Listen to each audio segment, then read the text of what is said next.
At the Argentine Grand Prix, Marc Márquez secured his 90th career victory, equaling the record of Angel Nieto, a 13-time world champion in the 50cc and 125cc classes.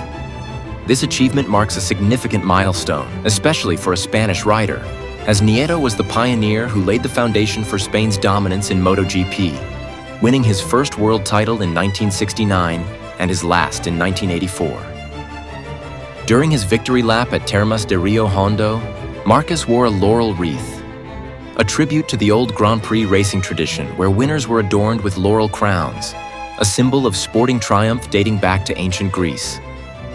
However, this tradition was abandoned long ago as team bosses deemed it obstructive to sponsor logos on riders' suits. Márquez now stands third on the all-time winners list across all classes, tied with Nieto. Ahead of him are only Valentino Rossi and Giacomo Agostini, both still within reach.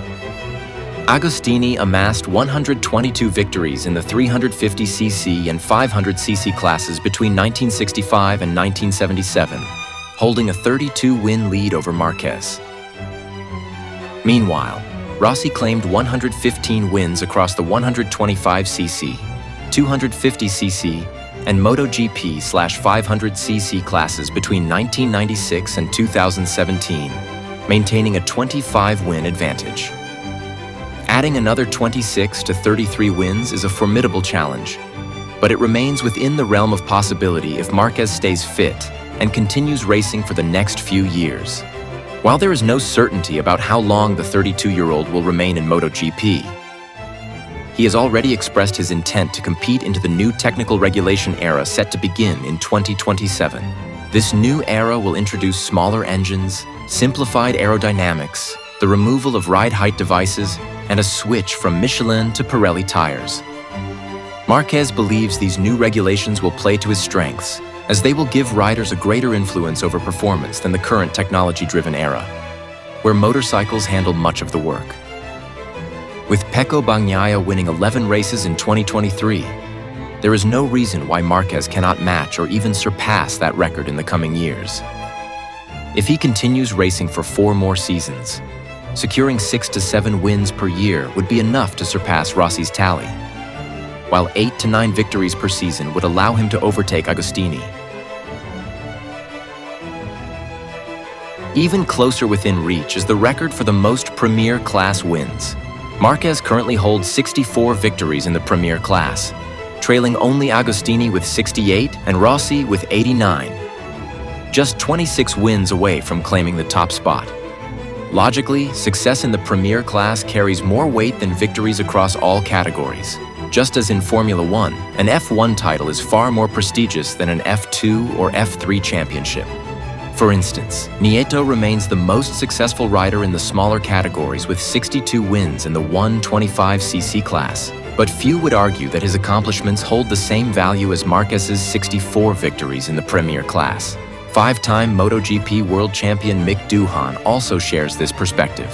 Doohan secured 54 Premier Class wins between 1990 and 1998, placing him second on the all-time Premier Class wins list at the time, behind Agostini.